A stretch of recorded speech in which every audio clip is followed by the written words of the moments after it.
Welcome to Embrace the Journey with Sharon. I'm Sharon, and this is Michele.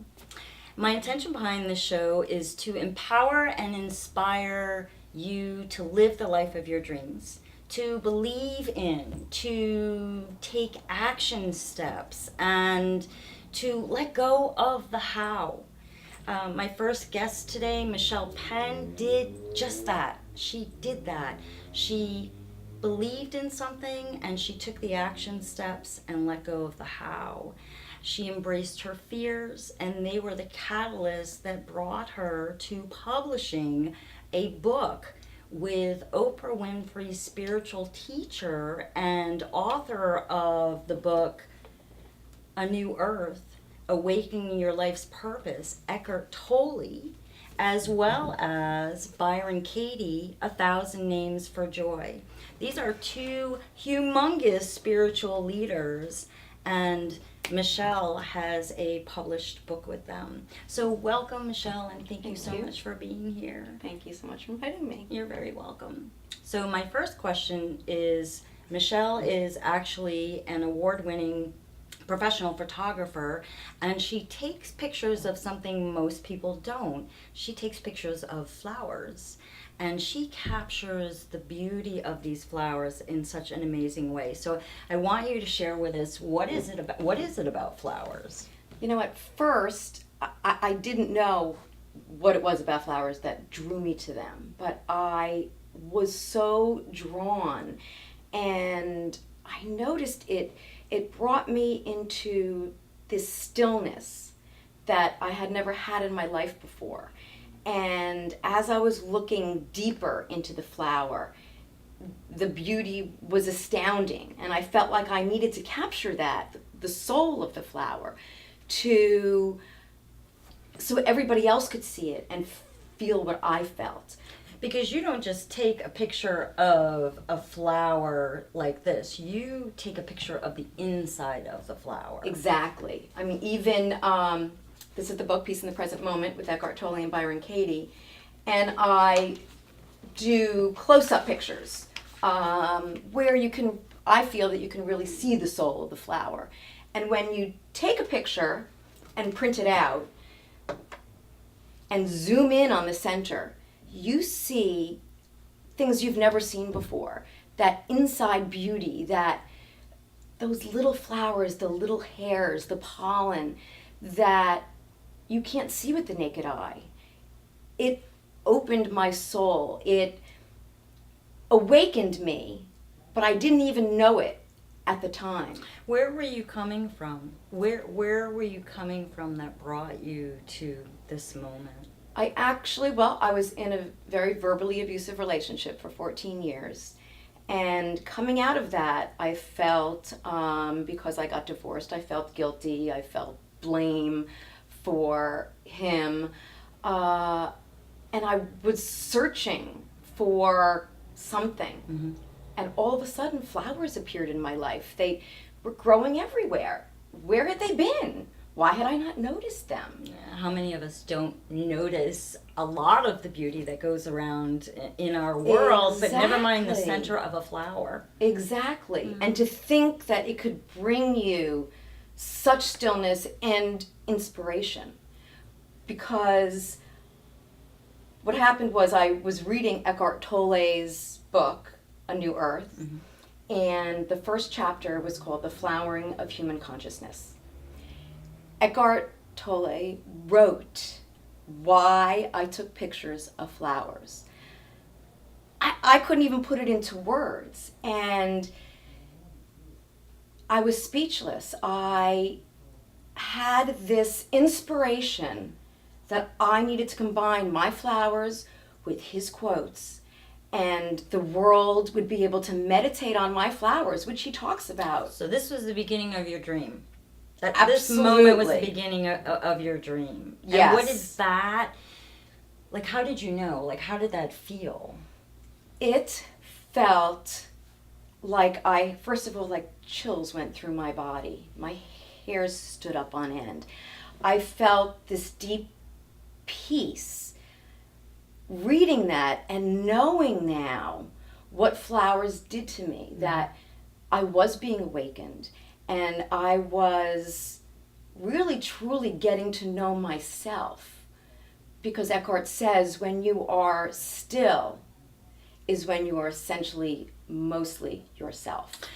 I'm assuming, because I've had my own, what I call drop to my knee moments, that coming out of the relationship that you were in, and what went on in it, that you question yourself and who you are. I really was. After my divorce, I didn't know who I was. I was searching. I had been a wife and a mother. I'm a great mother, love being a mother. But I didn't know who I was. And that's what brought me to Eckhart Tolle. And this voice in my head just said to me, you've got to do this book. And I believed that I could do that. I truly believed, I felt that this book was already done. And I acted as if it was done. And I told people I was going to have a book with Eckhart Tolle. And everybody told me I was crazy.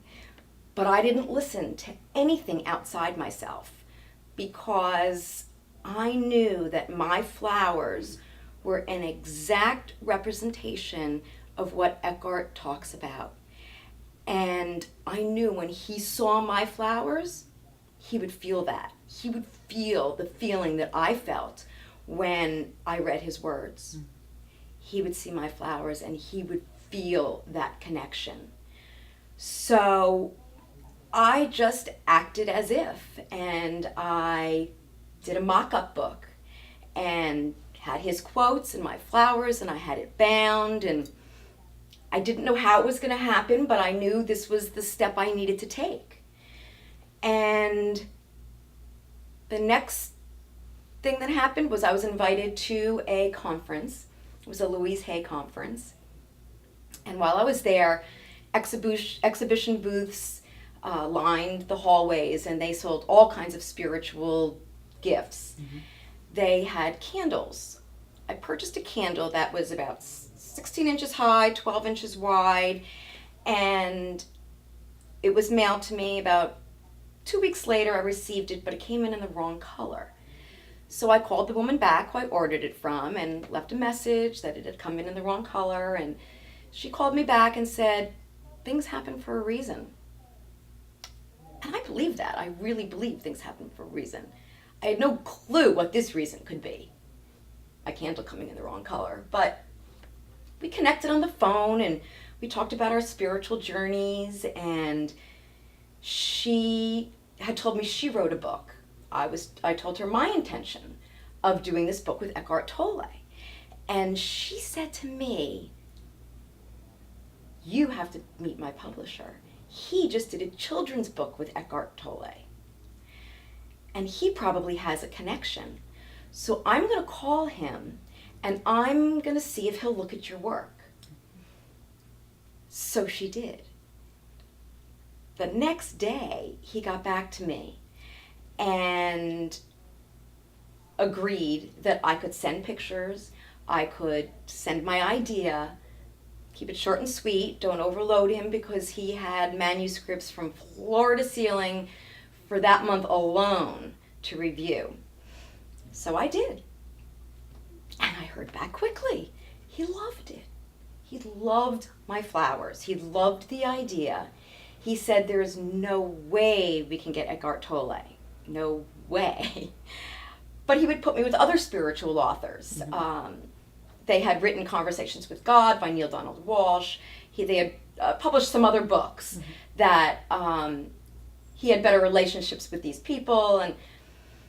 But that was not my vision. It wasn't my passion. It wasn't what I envisioned. And I told him no. I said, I believe that Eckhart Tolle needs to see this and he will love it. So the publisher asked me to send him the mock-up book that I had done. I don't know what made me do this, but I said, I'd really like to fly up to Virginia and present you the book in person, because I really wanted to see his reaction as he opened the book, as he saw my flowers, as he turned the pages. And he said yes. He said, let's make it when the CEO is here, so he'll be able to look as well.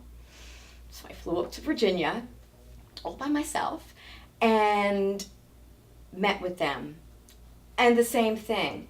They loved it. The CEO loved it. The marketing director loved it.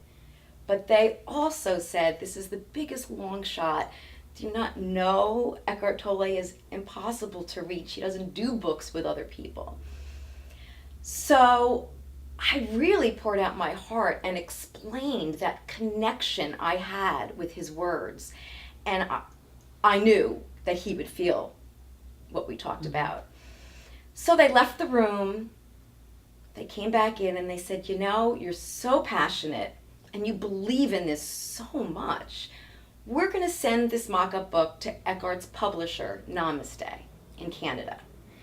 And if the publisher likes it and agrees, then she will show it to Eckhart. But, you know, we will do this first step. I said, great, because I know when she sees it, she's going to know that Eckhart is going to love it. So months went by, and I did not get upset. I believed it. I knew it was going to happen. I knew they were going to love it. And as all my friends kept asking me, have you heard yet? Have you heard yet? Have you heard yet? I kept just saying, not yet, but I know it's happening because it's done. It's done. And eventually I got the phone call. I was in Best Buy. And he said, are you sitting down? I said, no, I'm in Best Buy. I can't sit down. He said, well, the publisher loves it and is going to show it to Eckhart. I knew it. So I felt great, but I didn't feel any better than I had when I knew it, because it wasn't a shock. I believed. And that's the key to everybody in this, that if you believe in your dreams, amazing things happen. The universe unfolds it for you. You don't have to know how it's going to happen.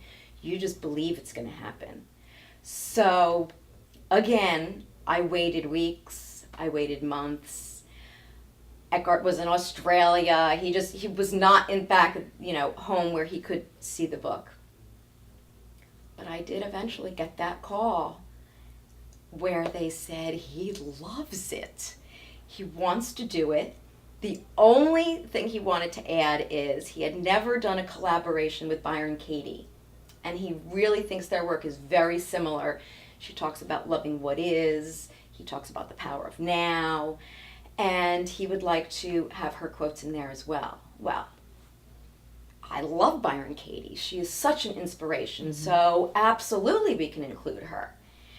And it was even bigger and better than I imagined. You don't have to set a certain way it's going to happen or how it's going to unfold, because now more people will know about the book, because it'll be Byron Katie's fans, it'll be Eckhart Tolle's fans. Yes, because Byron has a totally different following. So what I love about this is you believed. You believed from the very beginning. There were obstacles that showed up, and you still believed in it. You didn't set how it's going to happen, which that's where many of us lose our dreams. Many of us give up, or we get stuck in that because we just can't figure out how is it going to happen? How is that possible? And we let go of them. And what you're sharing with us is, no, that's not even the focal point. The focal point is believing and taking the action steps. And some of the obstacles that come up, they come up, and you still just looked right past them.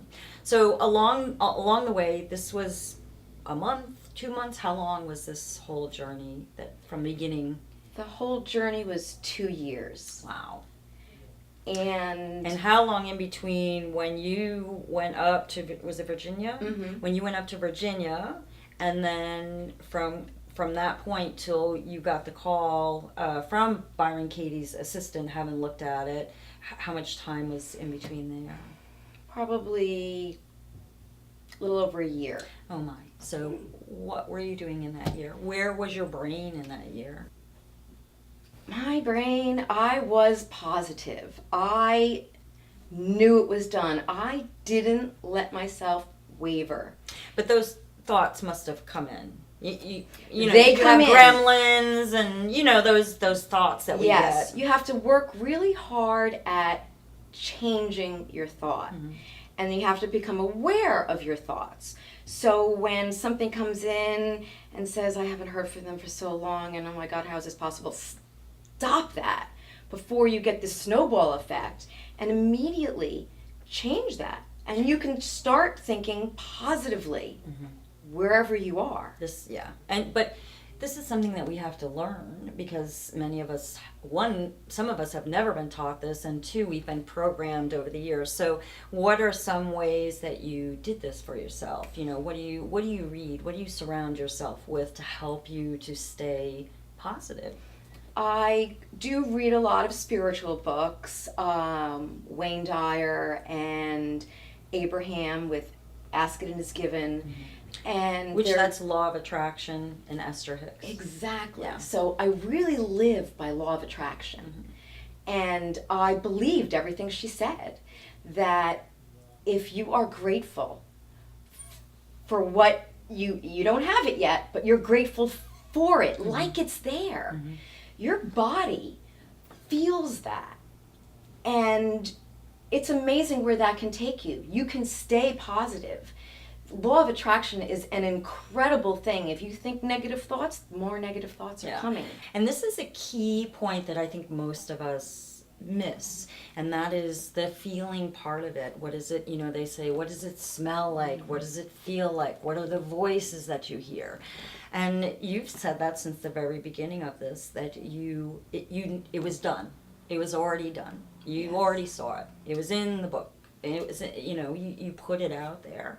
And in this time of it going a year and beyond, you kept taking action steps. And one of them was creating a vision board, which is at a party that Michele and I originally met at. She created this vision board and shared the next phase of her vision. Exactly. I did have a vision board, our first vision board before the book came out. This is the vision board afterwards because I still have vision. Me and Eckhart Tolle next to each other because I knew I was going to meet him one day and sit with him. And I did this past June.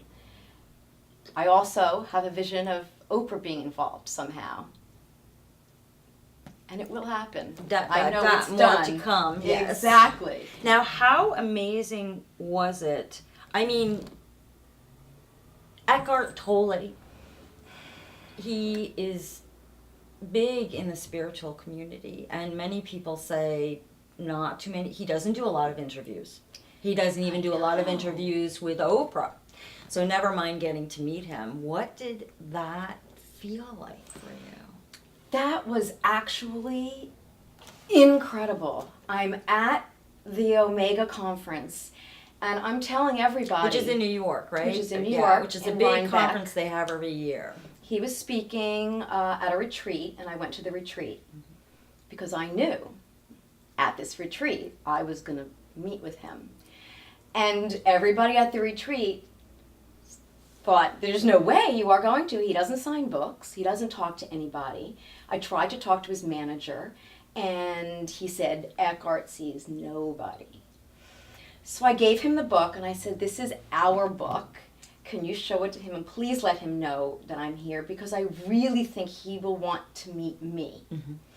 I don't know what made me say that, but I really believed that he would want to meet me. Right. And the next day, he came back and he said, Eckhart would love to meet with you one-on-one when the retreat is over in his suite. And we did. And we hugged. I will never forget this hug for the rest of my life. the energy, I was in the present moment with him as well. It wasn't like it flew by. I was listening to every word he was saying and every little story he was telling me, and he wanted to know my story and how I got through those channels and got to him, because nobody does. It was the most incredible, fulfilling experience. It's like meeting, for some people, maybe the president, or Eckhart Tolle was the man. Well, it's your dream. Exactly. It's your dream. I just, being real, which so many people just, they never get there. First off, there's so many people that don't dream, then they give up their dreams, and they never get to actualize them. Right. So if you have a key piece of wisdom or advice that you would share with the people that are hopefully inspired by this story, because I know I am, what would it be if there was just one key piece? I would say that one key piece is gratitude.